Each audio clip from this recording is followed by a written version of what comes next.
네, 말씀은 누가복음 6장 38절입니다. 다 같이 읽겠습니다. 주라, 그리하면 너희에게 줄 것이니 곧 고디되어 누르고 흔들어 넘치도록 하여 너희에게 안겨주리라. 너희가 헤아리는 그 헤아림으로 너희도 헤아림을 도로 받을 것이리라. 아멘. 오늘 주님께서 주라 이렇게 말씀하셨습니다. 한번 따라해 볼까요? 주라, 주라, 주라, 주라, 주겠습니다. 주겠습니다. 주겠습니다. 주겠습니다. 주는 겁니다. 준다는 게 뭐겠습니까? 내가 가지고 있는 걸 주는 거죠. 옷도 주고, 음식도 주고, 돈도 주고, 또 그 사람이 필요한 것을 주라는 것 아니겠습니까? 주는 겁니다. 자, 오늘 우리가 누가복음 6장 38절에서 예수님이 제자들에게 주라 그렇게 말했습니다. 그러면서 뭐라고 했습니까? 성경 보십시오. 주라, 그리하면 너희에게 줄 것이니 라고 했어요. 내 가지고 있는 걸 주면 어떻게 됩니까? 없어지죠. 예를 들어서 내가 돈 5만 원 남에게 줬다. 그럼 내 돈이 없는 거잖아요. 내 돈이 없고 내가 옷을 주면 내 옷이 하나 감소되는 거고, 그렇죠? 내가 가지고 있는 걸 주면 나에게 없어지는 거고 감소되는 거고 내가 더 가난해지는 거고 더 힘들어지는 거잖아요. 그런데 뭐라고 말합니까? 주라, 그리하면 너희에게 줄 것이다. 누가 줄까요? 하나님 줄. 내가 남에게 뭔가를 주면요, 하나님이 나에게 주셔요. 할렐루야. 네. 하나님 주셔요. 주님이 주시는 겁니다. 믿습니까? 이것을 여러분들이 믿어야 될 줄 믿습니다. 해보면 알아요. 해보면 알아요. 그래서 주라, 그리하면 너희에게 줄 것이니 곧 우이려 누르고 흔들어 넘치도록 하여 너희에게 안겨주리라. 주었는데 더 많이 채워주신다는 거예요. 하나님이 더 많이 채워주시겠다는 거예요. 할렐루야. 이게 놀라운 겁니다. 이게 놀랍죠. 그래서 많이 주는 겁니다. 그런데요, 주려면 어떻게 해야 됩니까? 있어야 주죠. 없는데 어떻게 주겠습니까? 여기 있는 분들 다 거의 대부분이 다 가난하잖아요. 부자는 없어요, 이 자리에는. 그리고 또 교회 다니는 분들 거의 대부분이요, 부자는 별로 없어요. 거의 대부분이 가난하고 부족하고 누군가의 도움을 받아야 될 그런 지경에서 살아가는 사람들이 많습니다. 대부분이 그래요. 그런데 뭘 주냐 말이죠. 잘 생각해 보십시오. 우리에게 줄 것이, 남에게 줄 것이 있을까요? 없을까요? 있습니다. 줄 것이 있어요. 그렇습니다. 많습니다. 많아요. 왜냐하면요, 하나님이 여러분에게 주시는 거예요. 주셔서 여러분이 살 집을 주신 거예요. 여러분이 날마다 먹고 살 수 있도록 돈을 주신 거예요. 일할 수 있는 일자리를 주신 거예요. 여러분 건강을 주신 거예요. 여러분의 가족들, 식구들, 자녀들을 주신 겁니다. 할렐루야. 하나님이 주신 거예요. 하나님이 주지 않았다면 어떻게 우리가 생활하겠냐 말이죠. 그래서 요즘도 보면 길거리에서 살아가는 사람들이 많고 몸에 병이 걸려서 살아가는 사람도 많고 여러 가지 어려운 사람들이 얼마나 많습니까? 우리는 하나님이 우리에게 다 주신 거예요. 주셔서. 그래서 물질도 주시고 건강도 주시고 일자리도 주시고 가족도 주시고 많은 걸 주셨어요. 뿐만 아니고 우리에게 천국을 주셨어요. 하나님의 은혜를 주셨단 말이죠. 하나님의 말씀을 주셨고 하나님이 우리에게 평강을 주셨고 하나님의 자녀라고 하는 이 놀라운 신분, 이 직분을 주셨고 할렐루야. 한마디로 말하면 영적인 것을 주셨다는 겁니다. 그리고 물질의 것도 주셨다는 거죠. 그리고 영의 것도 우리는 받았고 물질도 우리는 받아서 가지고 있는 겁니다. 할렐루야. 그랬기 때문에 주라라고 하시는 겁니다. 주님이 우리에게 주지도 않고 주님이 우리에게 주신 것도 없이 주라고 말할 리가 없는 거죠. 주님은 우리에게 다 주신 겁니다. 한번 따라해 볼까요? 주라, 주라, 주라, 주라. 그 다음 넘겨주세요. 네, 주님은 주라고 하십니다. 나누어 주겠습니다. 우리 한번 따라해 볼까요? 주님은 주라고 하십니다. 주님은 주라고 하십니다. 나누어 주겠습니다. 나누어 주겠습니다. 나누어 주겠습니다. 나누어 주겠습니다. 나누어 주는 거예요. 우리가요 인생을 살면서 악착같이 벌고 열심히 벌고 직장에 나가서 일하고 열심히 일하고 그렇게 버는 것만 중요한 게 아니라 그렇게 벌어서 모아놔야 이제 자녀도 키우고 인생도 살아가고 집도 사고 물건도 사고 텔레비전도 사고 또 정말 이렇게 결혼식 장례식 축의금도 내야 되고 얼마나 또 몸이 아프면 병원도 가야 되고 또 여기저기 또 이렇게 다니려면 놀러도 다니려면 돈도 필요하고 얼마나 돈이 필요합니까? 그리고 우리가 또 살아가려면 온갖 이제 전기료, 수도료, 인터넷비 온갖 돈 나갈 게 얼마나 많습니까? 가스비 얼마나 돈 나갈 게 많냐 말이죠. 그러다 보니까 내가 돈을 더 많이 벌어야 되고 악착같이 벌어야 되고 그렇게 해서 내가 돈 버는 것만 사람들이 많이 생각하고 살아가는 겁니다. 그런데 예수님은 뭐라고 말씀하십니까? 주라. 주라. 여러분 많이 주시기 바랍니다. 주는 겁니다. 주면 주님께서 너에게 준다. 더 많이 준다는 겁니다. 누르고 흔들어서 넘치도록 안겨주겠다. 그렇게 말씀하시는 겁니다. 얼마나 놀라운 말씀이냐 말이죠. 그래서 우리가요 이제 대학을 나오고 공부를 했으면 많이 배웠으면요 남에게 나눠줘야 되는 거예요. 또 내가 이제 인생을 살아가는 동안 많이 남들에게 나눠줘야 되는 겁니다. 내가 가진 게 뭐 있다고 주냐라고 생각하기 쉬운데요. 아닙니다. 줘야 되는 겁니다. 줘야 되는 겁니다. 그래서 그렇게 주려면 내가 지난 주에도 이야기했지만 주려고 내가 마음을 먹고 또 내가 준비를 해놔야 돼요. 준비를. 이 말씀을 받기가 쉽지는 않겠지만 그래도 한번 잘 한번 들어보세요. 성경에서는요 10의 3조를 이야기합니다. 10의 1조 10분의 1은 이제 11조로 바치면 구약 성경에 보면 제사장 레위인들이 생활할 수 있도록 생활비로 썼고 그 다음에 10의 또 1조를 또 하는 겁니다. 그러면 그것은 이스라엘 나라의 절기가 있어요. 그 절기 때 비용으로 쓰는 겁니다. 6월절, 맥주절, 수장절 때 절기가 있어요. 그리고 7월 초하루 월삭이 있고 또 대속죄일 7월 15일이 있고 또 다른 절기들이 있습니다. 그러면 그 많은 사람들이 모여서 행사를 하려면 얼마나 경비가 많이 들겠냐 말이죠. 그래서 그 10의 1조를 또 따로 떼는 겁니다. 또 따로 떼고.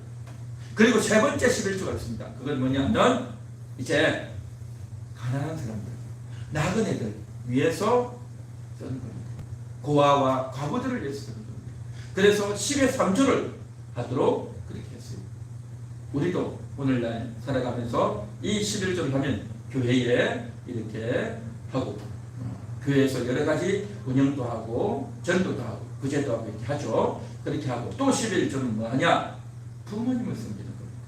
여러분들이 그것을 이제 가지고 부모님을 섬기고 부모님을 섬기고 또 결혼하면 양가 집안 부모님들 있지 않습니까? 그 부모님을 섬기는 겁니다. 여러분 부모님을 위해서 섬기려면 돈이 많이 들어가잖아요. 그렇죠?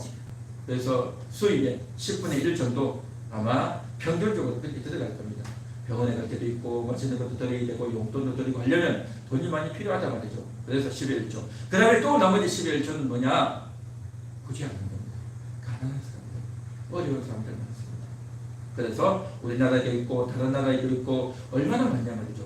그리고 또 이제 선교하고 또 어려운 교회들도 많아요.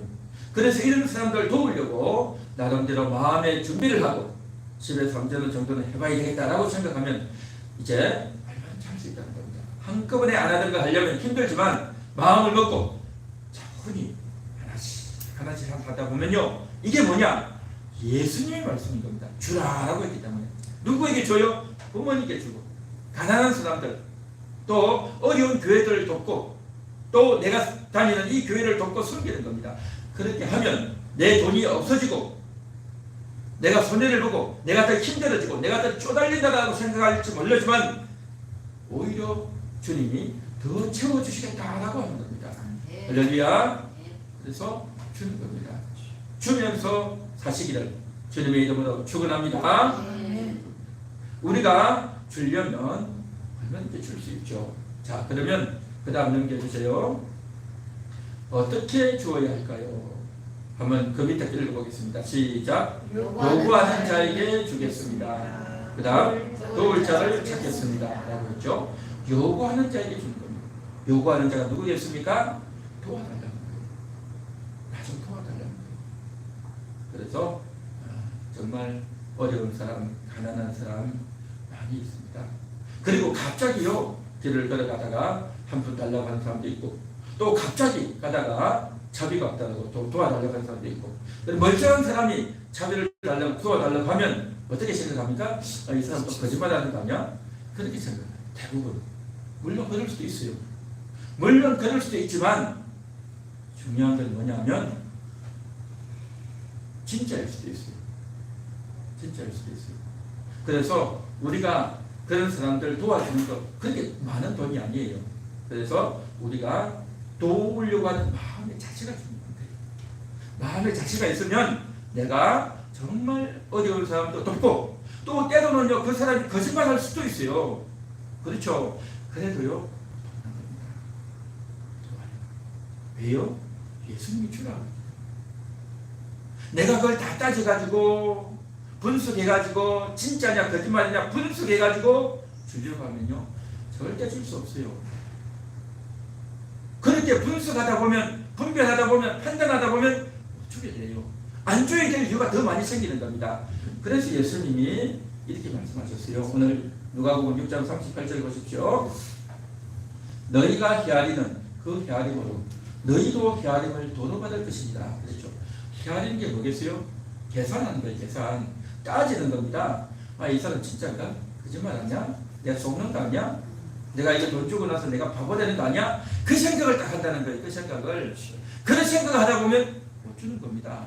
그렇게 헤아리고 따지고 하다 보면요 언젠가 나도 어이없는 경우를 당하고, 언젠가 나도 힘들 수 있어요. 언젠가 제가 이제 유튜브 영상을 하고 있다. 그런 게 있더라고요.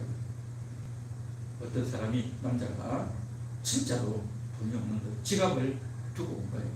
그래가지고 이제 버스를 타야 되는데, 멀리 버스를 타고 가야 되는데 어떻게 할 수가 없는 거죠. 그래서 이제 누구한테 말하기도 힘들고, 그것도 자기보다 좀 나이가 적어 보이고 젊은 아가씨한테 찾아가서 미안하다고 사정을 하고, 내가 지갑을 두고 왔는데 돈 2,000원만 좀 빌려달라고 한 거예요. 이게 젊은 남자가 아가씨한테 그렇게 갑자기 이야기하니까 좀 황당하기는 했겠죠. 그러니까 이제 그 여자가 뭐라고 말을 하냐면 알겠다고. 그런데 시간 좀 있냐고 그렇게 말을 한 거예요. 시간 좀 있냐고. 여자가 그렇게 말을 하는, 이 남자는 오해를 한 거죠. 이 여자가 나를 좋아해가지고 무슨 데이트하려고 하냐 그렇게 생각했나 봐요. 그렇게 해서 기분이 좋아가지고 시간이 있다고 그렇게 말을 했더니 이 여자가 뭐라고 했는지 아십니까? 그러면 걸어가라고. 시간이 있으면 제 걸어가라고. 그렇게 해서 물리쳤다라고 아주 용맹당처럼 짤이 올라와 있는데, 이게 오늘날 사람들의 심리입니다. 우리 예수 믿는 사람들은요 이렇게 많은 돈도 아니고 조그마한 것들은요 그냥 속고 주는 게 좋습니다. 주는 겁니다. 내 마음이 늘 주는 거예요. 그렇게 주다 보면 정말 도움이 필요한 사람도 있고, 또 거짓말하는 사람도 있지만 그래도 준단 말이죠. 늘 주고 주는 겁니다. 특히 교회에 있다 보면 그런 사람도 있어요. 목사님 내가 참 어려운데 돈 좀 빌려달라고 하는 사람도 있어요. 그런데 그 사람은요 이미 술 냄새를 풍기고 와요. 지금 술 냄새가 난단 말이죠. 이 사람 돈 주면 틀림없이 가서 술 먹을 거예요 지금. 그래도 주는 거예요. 알고도 주는 거예요. 알고도 속고 모르고도 속는 거예요. 주는 겁니다. 왜요? 예수님이 주라고 했기 때문에. 예수님이 주라고 했기 때문에. 내가 돈을 많이 요구해서, 내가 돈이 없어서 못 준다면 그건 줄 수 없겠죠. 그렇지 않습니까? 그때 나도 돈이 없다든지 또 금액이 너무 많다든지 해가지고 내가 줄 수 없는 형편이라면 내가 그렇게 줄 수 없다라고 말을 하면 되겠죠. 그런데 나에게 있는데도 불구하고 이 사람이 틀림없이 뭐 어쩌고 온갖 이유와 핑계를 찾아서 해야 되면 못 주겠죠. 그러면요 줄 수가 없는 겁니다. 늘 주려고 하면 줄 일이 많이 생기고 또 설령 좀 속아도 속으면 어때요? 예수님 말씀처럼 살다가 그렇게 하다 보면 예수님이 알아서 챙겨주시는 줄 믿습니다. 할렐루야. 네. 주는 겁니다. 그래서 요구하는 자에게 준단 말이죠. 그 요구하는 자가 갑자기 어떻게 나타나서 나한테 돈 몇천 원, 돈 많은 정도 요구하는 경우도 있고 또 어떤 경우에는요 정말 가난한 사람이 내 주변에 있는 사람이 좀 도와달라고 하는 경우도 있고 다양한 경우가 있어요. 다양한 경우가 있는데 내가 없다면 못 줍니다. 못 주겠죠. 그런데 내가 줄 수가 있어요. 줄 수 있는데 귀찮아서 내가 속는 것 같아서 내가 저 사람하고 내가 무슨 관계인데 주느냐라고 생각하면 안 된다. 요구하는 자에게 주어야 될 줄 믿습니다. 할렐루야. 오늘 성경 누가복음 6장 38절을 읽었는데요. 6장 한번 보시겠습니다. 30절을 읽겠습니다. 누가복음 6장 30절 조금 앞이죠. 우리 다 같이 읽어봅니다. 시작. 내게 구하는 자에게 주며 내 것을 가져가는 자에게 다시 달라 하지 말며. 그렇죠? 구하는 자에게 주라는 거죠. 그렇죠? 구하는 자에게 주라는 거예요. 그리고 내 것을 가져가는 자에게 다시 달라 하지 말라는 거죠. 줬으면 갚아라. 다음에 갚아라. 라고 하지 말라. 그냥 주라는 거죠. 그냥 줘. 그렇죠? 다시 달라 하지 말라. 6장 35절도 보십시오. 다 같이 읽습니다. 오직 너희는 원수를 사랑하고 선대하며 아무것도 바라지 말고 구워주라. 그리하면 너희 상이 클 것이요 또 지극히 높으신 이의 아들이 되리니 그는 은혜를 모르는 자와 악한 자에게도 인자하시니라. 아멘. 원수를 사랑하고 선대하라. 원수는 누굽니까? 미운 사람, 나한테 잘못한 사람, 내가 얼굴도 보기 싫은 사람, 다시는 그 사람하고 말 섞기 싫은 그런 사람 있잖아요. 원수 같은 사람. 그런데 그 사람에게도 주라는 거예요. 나한테 잘못하고 내가 그래서 내가 믿고 상대도 하기 싫지만요 주라는 거예요. 주되 바라지 말고 주라는 겁니다. 내가 이 돈 주면 저 사람이 갚지 안 갚으면 어떻게 할까? 그래도 주라는 거예요. 지금 힘드니까, 지금 어려우니까 그 원수가 지대에 있는 사람이 얼마나 힘들면 마다하겠냐 말이죠. 그래서 주라는 겁니다. 자, 여기 보십시오. 바라지 말고 구워주라. 구워주라. 구워주라. 내가 주는데 뭘 구워줍니까? 주면 그냥 주는 거지 뭘 구워줍니까? 그런데 예수님이 구워주라 됩니다. 그래서 성경은요 생각을 해보면 참 깊숙한 뜻이 있어요. 누구에게 구워줍니까? 상대방에게 구워주는 게 아니에요. 하나님께 구워주는 거예요. 네. 나는 그 사람에게 주면 돈 못 받아요. 나는 떼인다 말이죠. 그런데 하나님이 그것을 나에게 갚아주는 겁니다. 그래서 구워주는 거예요. 그래서 사람들이 그렇게 말을 해요. 내가 돈이 없는데 돈 좀 빌려주셔야지. 돈 달라고 말 안 해요. 왜냐하면 그 사람들 자존심도 있고 또 이제 사람의 눈치를 많이 보기 때문에 빌려달라고 해요. 이번에 돈 빌려주고 꼭 갚겠습니다라고. 그런데요 그 사람은 갚을 형편이 안 돼요. 갚을 형편이 안 돼요. 그냥 주는 겁니다. 예, 알겠습니다. 다음에 갚으세요. 그러고 주는 거예요 그냥. 왜냐하면 그 사람이 갚겠다고 했으니까. 그렇게 주고 받을 생각은 아예 안 한다. 아예 안 하는 겁니다. 그래서 저도요 많은 경우는 아닌데 간혹씩은 그런 경우 있어요. 돈을 좀 많이 요구하는 분들이 있어요. 주변의 사람들이 빌려달라고 해요. 그렇게 빌려줬는데 아직도 안 갚는 사람이 있어요. 아직도 안 갚아요. 그래서 갚으려고 생각도 안 해요. 갚을 생각도 안 해요. 내가 받으려고 생각도 안 해요. 잊어먹고 삽니다 그냥. 그래서 왜냐하면 예수님이 그렇게 말씀하시기 때문에 주라고 했기 때문에 그래요. 우리가 인생을 살다 보면 내가 있을 때 남에게 줄 때도 있고 또요 나도 힘들 때가 있어요. 우리도 힘들 때가 있잖아요. 우리도 힘들 때 어떻게 합니까? 내가 그 사람에게 찾아가서 내 돈 내놔라 그렇게 합니까? 아니에요. 내가 힘들면요 하나님이 챙겨주셔요. 내가 준 사람 말고 다른 사람을 통해서 하나님이 나에게 주셔요. 할렐루야. 이것이 바로 뭐냐? 하나님 주신다는 거죠. 그리고 여기 성경에도 보면 이제 하늘에서 너희 상이 클 것이다 라고 했단 말이죠. 하늘에 상이 있는 게 하늘의 상이 천국에 가서 상이 있고 이 세상에 살 동안에도 하나님께서 우리가 어려울 때 내가 힘들 때 나도 정말 답답하고 어이가 없을 때 있어요. 그때 도움을 받는 겁니다. 대부분 나이가 많고 50, 60 이상 된 사람들은 어려우면 어렵다고 이야기를 해요. 체면들이 이제 많이 좀 벗겨지기 때문에. 그러나 젊은 사람들은요, 내가 어려워도 어렵다는 이야기를 안 해요. 이야기를 안 해요. 특히 20대, 30대는요, 어려우면 어렵다고 이야기를 안 해요. 왜냐하면 창피하니까. 그 창피하다라는 생각을 많이 하기 때문에 어렵다는 이야기를 안 해요. 그렇기 때문에 우리가 늘 이제 조심해서 주의해서 신경을 써야 되는데, 그래서 우리가 그러한 부분들도 좀 생각을 해보기를 원하는 것입니다. 자, 오늘 여기서 어떻게 주어야 될까요? 요구하는 자에게 준다는 거죠. 달라고 하는 사람이 주는 겁니다. 그 달라고 하는 사람이 돈을 요구하는 경우도 있고 물건을 요구하는 경우도 있고, 또 하다 보면요, 돈이나 물건이 아니고요, 밥 한 끼를 사달라는 사람도 있어요.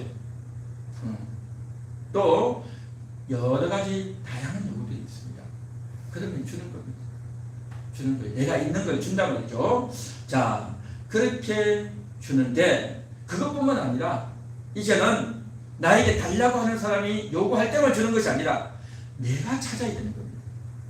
내가 찾는 겁니다. 누구를 도와줄까? 어떤 사람을 도와줄까? 뭘 도와줄까? 그걸 찾아야 된단 말이죠. 할렐루야. 줄 사람을 찾는 겁니다. 도울 자를 찾겠다라고 하는 것이 바로 도와주는 겁니다. 그래서 우리가요, 하나님의 사랑을 받았고 하나님 말씀을 받았고 내가 이제 예수 믿고 천국 가는데 우리가 복음 전해야 되지 않겠습니까? 복음을 전해서 하나님 만나세요, 천국 가세요 라고 이야기를 해야 되는데 이 이야기를 하기가요 쉽지가 않아요. 나도 그 이야기 갑자기 하려면 좀 머쓱하고 또 내가 이렇게 이야기하면 상대방도 이상하게 생각하고 쉽지가 않아요. 그렇기 때문에 내가 가지고 있는 이 아름다운 이 귀한 것을 주려면 먼저 뭘 줘야 되느냐? 그 사람이 필요한 걸 줘야 됩니다. 그 사람이 필요한 게 뭐겠어요? 돈이 필요하고 아쉬운 게 있어요. 육신적인 걸 줘야 된다고 하죠. 육신적인 것을. 그래서 육신적인 것을 그 사람이 원할 때 주고 또 그 사람이 뭐가 필요할까를 잘 살폈다가 찾아가서 도와주는 이 태도가 중요하다는 것입니다.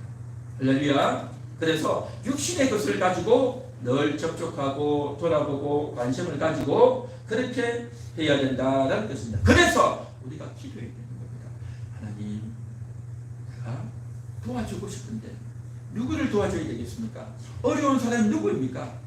보통 사람들은요, 일반적으로 이제 상식이 있고 또 정상적인 생활을 하는 사람 남에게 도와달라고 이야기 안 합니다. 여러분 친구 주변에 보십시오. 주변 사람들이 도와달라고 하던가요? 그런 사람 없어요. 내가 아무리 힘들어도 도와달라는 소리를 안 해요. 그러다 그 사람은 너무 힘들어요. 우리 나라에서도 요즘 그런 사람 있잖아요. 도와달라는 소리 안 하고 그냥 너무너무 힘들다가 죽는 사람입니다. 도와달라는 말도 못하고 그렇게 죽음을 선택하고 극단적인 선택을 하는 사람이 있어요. 창피해서 그렇기도 하고 도와달라고 전화할 데도 없는 사람들이 있어요. 참 어려운 사람이 많습니다. 그래서 우리가 그런 사람을 어떻게 할까? 교회는 도와야 됩니다. 우리가 인생을 살면서도 그런 사람이 너무 많은데 우리가 알고 있는 사람은 너무 적어요. 그래서 우리가 기도해야 됩니다. 하나님, 내가 누구를 도와야 되겠습니까? 무엇을 도와야 되겠습니까? 내가 할 수 있는 한 한번 도와보겠습니다 라는 자세를 가지는 것이 중요하다는 것입니다. 할렐루야. 기도해야 됩니다. 기도해서 누구를 도와야 되는지 찾아야 됩니다. 그리고 또 이렇게 사람을 만나다 보면 온갖 종류의 사람이 있어요. 욕심을 가지고 이것도 주세요 저것도 주세요 하는 사람들이 있어요. 이게 본문이 터지면 마구 달라는 사람이 있어요. 그러면 어떻게 합니까? 우리가 절제를 해야겠죠. 무조건 그 사람이 요구한다고 다 줄 수는 없어요. 분별도 하고 판단해야 된단 말이죠. 그래서 기도해야 돼요. 기도하고 또 내가 이 사람에게 도와야 될지. 그래서 요구하는 걸 어지간하면 줄 때, 어지간하면 도와줄 때 우리가 어느 정도 절제도 하고 조심도 해야 되겠죠. 자, 그런데 말입니다. 제가 지금부터 좀 하고자 하는 이야기는 이렇게 도와야 될 자가 지금은 잘 안 보여요. 지금은 잘 안 보이고 사람들이 다 어려워도 어렵다는 이야기를 잘 안 하고 삽니다. 그런데 조금 있으면 그 어려운 사람들이 너무 많아질 겁니다. 너무 많아질 겁니다.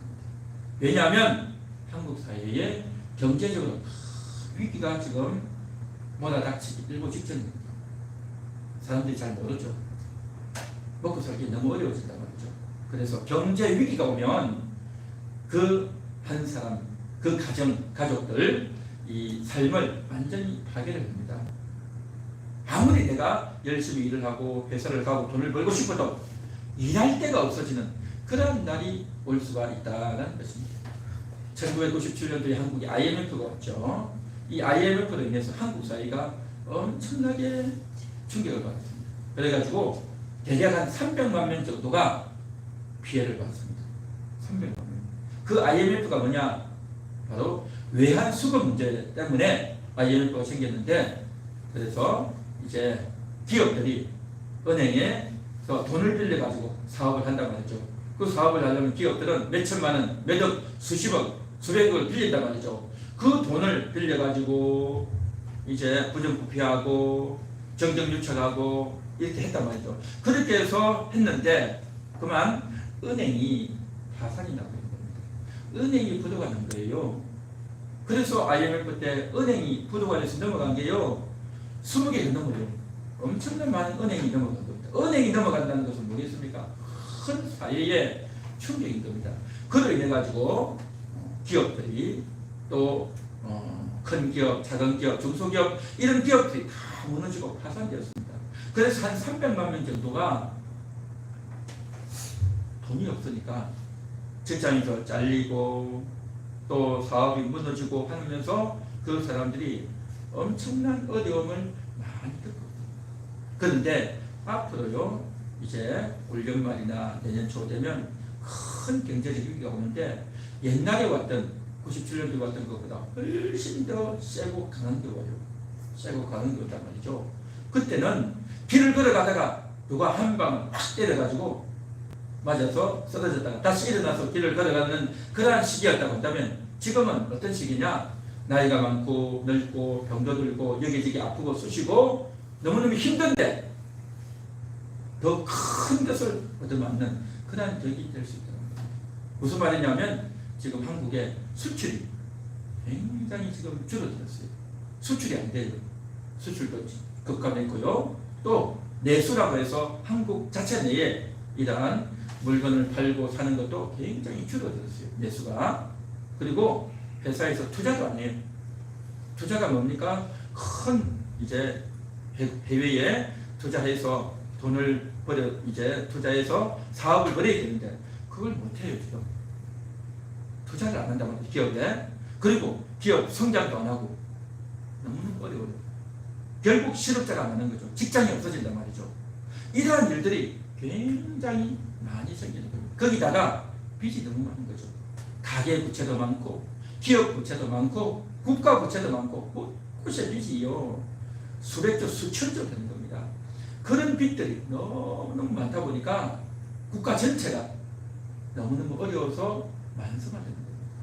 그래서 이런 일들이 곧 휘몰아 닥칠 것인데, 우리 한국에 자영업 하는 사람이 가족 포함해서 한 650만 명 정도가 된다고 해요. 그런데 이 자영업자 부채가 1,800조예요. 1,800조. 엄청나죠. 그래서 이들이 지금 매출이 급감을 했어요. 사업이 안 된다는 거죠. 일이 안 되니까 수익이 적어지겠죠. 거기다가 한국 사람들이 다 소득이 없어지고 수입이 없다 말이죠. 수입이 없다 보니까 어떻게 됩니까? 돈을 안 쓰는 거예요. 돈을 벌어들이는 게 적은데 어떻게 많이 쓰겠어요? 그러다 보니까 자영업자, 장사들이 안 되는 거죠. 그러니까 어떻게 됩니까? 안 해도 되는 것, 불고한 것 안 쓰는 겁니다. 그래서 임용 이런 것들, 비싼 것들 이런 것 잘 안 하잖아요. 그 다음에 피트니스 같은 이런 것도 운동하면 좋지만 굳이 안 해도 되는 그러한 것들에 돈을 줄이고 있단 말이죠. 피트니스 인구도 막 급감하고, 그리고 외식도 많이 줄어들었고요. 택시 타는 인구도 많이 줄었어요. 그리고 옷도 옛날처럼 명품, 고급 이런 거 안 사고요. 쇼핑도 많이 줄고, 술 먹는 사람은 술집 가서 먹었는데 이제는 술집 앞도 안 가고 술 사와가지고 집에 와서 먹고 그런단 말이죠. 해외여행도 사람들이 굉장히 많이 줄었어요. 아직 지금 가고 있죠. 가는 사람들 이제 이번이 아마 마지막이 될 겁니다. 거기다가 환율이 막 급등했어요. 한국 돈하고 미국 달러하고 교환 비율이죠. 1달러에 한 1320원 정도 되는데 굉장히 이것이 많이 오른단 말이죠. 그러면 환율이 오르면 어떻게 되느냐? 해외에 돈을 붙이려면 돈을 더 많이 붙여야 되는 겁니다. 유학생 자녀를 두고 있는 가정들은 굉장히 더 많은 돈을 붙여야 되는 거죠. 그래서 해외에서 물건 사오는 것들, 밀가루나 설탕이나 사료나 다 해외에서 사오는 것 아닙니까? 그것들이 값이 엄청나게 올라간단 말이죠. 그래서 이런저런 여러 가지 요인들이 많아가지고 지금 현재 지금 당장도 물가가 오르고 있지 않습니까? 가격이 막 오른단 말이죠.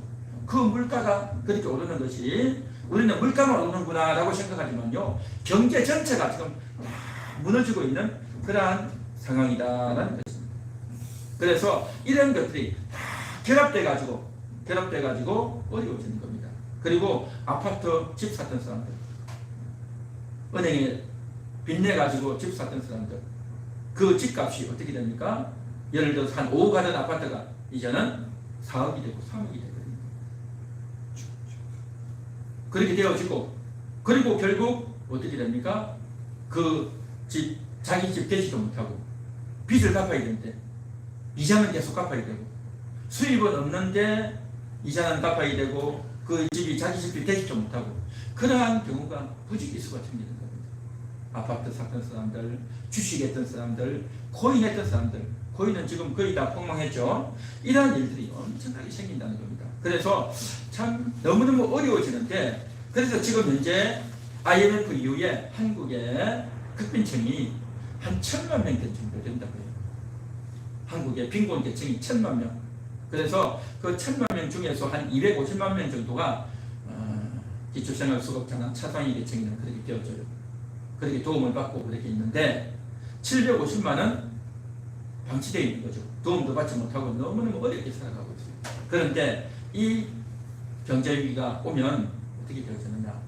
앞으로 기존 1,000만 명에 따로 1,000만 명이 더 생길 걸로 그렇게 추정이 되고 있다는 겁니다. 그러면 얼마가 되겠습니까? 2,000만이잖아요. 그렇죠? 그러면 인구 5천만이 있는데 대한민국 인구의 20%가 되면요, 정말 어려워집니다. 정말 어려워져요. 그렇게 어려워지는 시기였단 말이죠. 그런 시기가 오는 겁니다.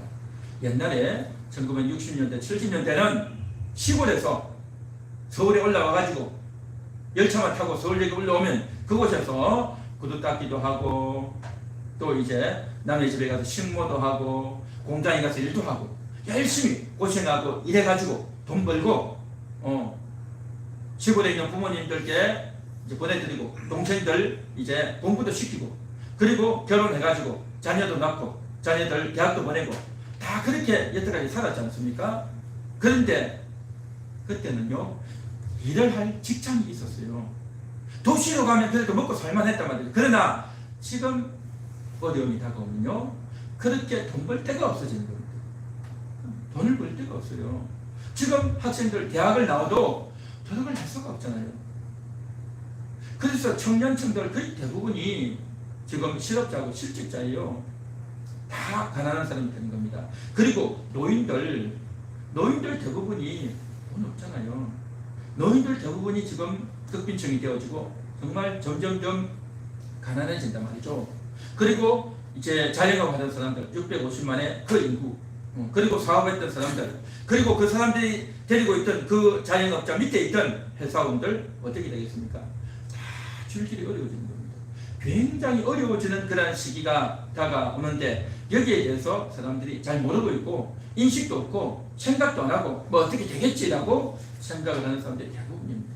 지금 제가 왜 이야기를 하느냐면, 기본적으로 세상이 어떻게 돌아가는지 알아야 되지만 앞으로 가난한 사람들이 너무너무 많아진다는 겁니다. 그렇게 가난한 사람들이 많아지는데, 물론 우리가 복음을 전하고 그 사람들이 하나님 만나도록 도와야 되지만, 그 전에 이렇게 어려운 사람들이 너무 많기 때문에 그 어려움을 해소하기 위해서 굉장히 지금 어떻게 되겠습니까? 도둑들이 판을 치게 되고요. 또 극단적인 선택하는 사람도 많아지고요. 옛날 IMF 때도 이혼하는 사람들도 많았어요. 그런 어려움들이 너무너무 많은 겁니다. 우리 한국도 그렇고요. 중국도 그래요. 지금 중국도 지금 폭풍 전야예요.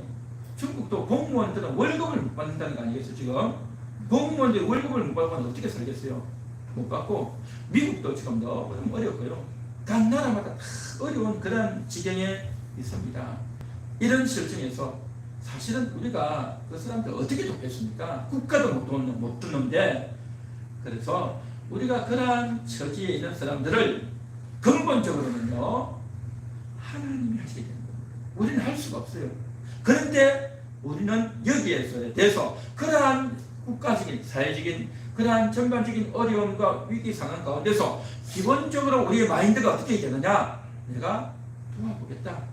그 어려운 사람을 외면하지 않겠다. 내가 있는 만큼 한번 도와보겠다. 라는 생각과 마음을 가져야 될 줄 믿습니다. 할렐루야.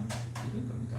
그렇게 내가 돕다 보면, 그 전에는 자존심 지키고 창피해서 내가 없다라고 말하지도 못하는 그런 사람들이요, 나중에 어려워지면 다 말하게 돼 있어요. 체면 차릴 겨력이 없어져요. 그러한 시기가 온다는 겁니다. 그래서 오늘 이 말씀은 성경의 말씀이기도 하지만, 우리의 상황이, 우리 대한민국의 상황이, 아니 전 세계적인 상황이 굉장히 경제적으로 어려워지고 힘들어지는 상황이 온다는 겁니다. 그렇기 때문에 이때에 우리가 주는 겁니다. 주려면 하나님이 주셔야 되는 거예요. 그래서 내가 가지고 있는 것을 가지고 조금이라도 나누고 도와주려고 하는 그런 자세를 가지고 불쌍히 여겨주고 그렇게 해야 되는 겁니다. 그런데 정말 어려워지면 사람들이요, 다 외면을 해요. 나도 없는데 뭘 주냐? 대부분의 사람들이 그렇게 될 겁니다. 저 사람이 남의 거 훔치려고 도둑질하는 사람이 많아지고요. 또 남들이 도와달라고 하면 없다라고 하고요. 사람들의 인심이 더 각박해질 겁니다. 그러한 시기에 우리 교회는 어떻게 되느냐? 내가 없다면 못 도와주지만 내가 있다면 조금이라도 나눠주고 불쌍히 여겨주고 도와주려고 하는 그러한 자세를 가져야 될 줄로 믿습니다. 할렐루야. 오늘 성경에서 뭐라고 합니까? 주라, 그리하면 너희에게 줄 것이니, 그렇게 말했죠. 지난주에도 우리가 읽었던 성경 10편 41편 1절에 이런 말씀이 있죠. 가난한 자를 보살피는 자에게 복이 있으며, 그렇게 했어요. 가난한 자를 보살피는 자에게 복이 있다고 했어요. 성경을 잘 들어보십시오. 가난한 자를 도와주면 그 가난한 자가 도움을 받아서 복을 받는다, 그렇게 말하는 것이 아니고요. 가난한 자를 보살피는 자에게 복이 있다는 거예요. 가난한 자에게 주면 준 만큼 내가 손해고 내가 가난해지고 내가 쪼들리는데 어떻게 내가 복이 있냐 말이죠. 그런데 하나님은요, 가난한 자를 보살펴 주면 가난한 자가 아닌 보살펴 주는 자에게 복이 있다, 그렇게 말하는 겁니다. 할렐루야. 가난한 자를 보살피는 자에게 복이 있습니다. 가난한 자를 많이 보살피고 가난한 자를 도와주고 가난한 자가 어디 있는지 찾아보고 그래서 기도하고 그런 마음의 태도를 가지면 하나님이 여러분들을 크게 쓰실 것이고 여러분이 더 많은 복을 받게 될 것이고, 할렐루야, 그리 될 줄 믿습니다. 그렇게 되다 보면 내가 조금 갖고 있지만 다른 사람이 내가 알고 있는 인간관계나 내가 알고 있는 걸 가지고 그 사람을 도울 수 있는 겁니다. 내가 가지고 있는 것만 가지고 돕는 게 아니고요. 그러다 보면 여기 가면 있을 거고 저기 가면 있을 거다 해서 이거 저거 가지고 와서 주는 거예요. 그렇게 해서 나눠주는 겁니다. 그래서 우리가요, 돕다 보면 그런 일이 생기는 거예요. 일례도 주일날 예배를 마치고 나면 우리 성도님들 돌아갈 때마다 빵이나 이런 거 드리지 않습니까? 이건 우리 교회에서 산 게 아니에요. 누군가가 준 거예요. 누군가가 준 거고 그 줬던 걸 또 우리 성도님들 나눠드리고 또 주변에 이제 가난한 사람들 나눠주고 그렇게 하는 거예요. 그러니까 우리도 누군가에게 받은 거고 내가 산 게 아니라 누군가에게 나한테 준 거고 나이가 바다에 있었던 거고 바다에 있는 걸 또 우리 성도님들에게 드리고 또 다른 사람에게 주고 다 그렇게 하는 거단 말이죠. 여러분도 마찬가지입니다. 내가 꼭 돈을 벌어서 산 것도 있지만 그렇지 않은 경우도 있지 않습니까? 그리고 또 이제 내 주변에 이 사람에게 뭐가 있고 도움을 요청하면 되겠다라는 게 있단 말이죠. 그러나 가난한 사람들은 그걸 몰라요. 사람도 모르고 어떻게 할지도 모른단 말이죠. 그래서 우리가 그 사람을 도와주면 내가 가지고 있는 것만이 아니라 다른 것들이 연결되어져서 도울 수 있도록 길이 열린다. 할렐루야. 유통하는 거 유통한단 말이죠. 그래서 이렇게 보살피는 자가 복이 있고 그렇게 전하다 보면 어떻게 됩니까? 이야기가 되고 얼마나 어렵습니까? 먹고 힘내세요. 열심히 사세요. 그렇게 위로하고 격려한단 말이죠. 그렇게 위로하고 격려하고 또 때로는 식사도 한번 사줄 수 있고 그렇죠. 꼭 뭐 비싼 거 사야 되겠습니까? 조금 이렇게 간단한 음식 식사라도 하나 사줄 수 있고 그렇게 하다 보면요 사람의 마음의 문이 열리고 대화가 되고요 정을 느끼고 사랑을 느끼는 겁니다. 그렇게 되다 보면 교회 다니는 사람 뭐가 다르구나 느껴요. 그 사람들이. 그러면서 복음이 증거되어지는 것 아니겠습니까? 할렐루야. 열심히 돕고 나누어주고 베풀어주는 그러한 저와 여러분 되시기를 축원합니다. 할렐루야.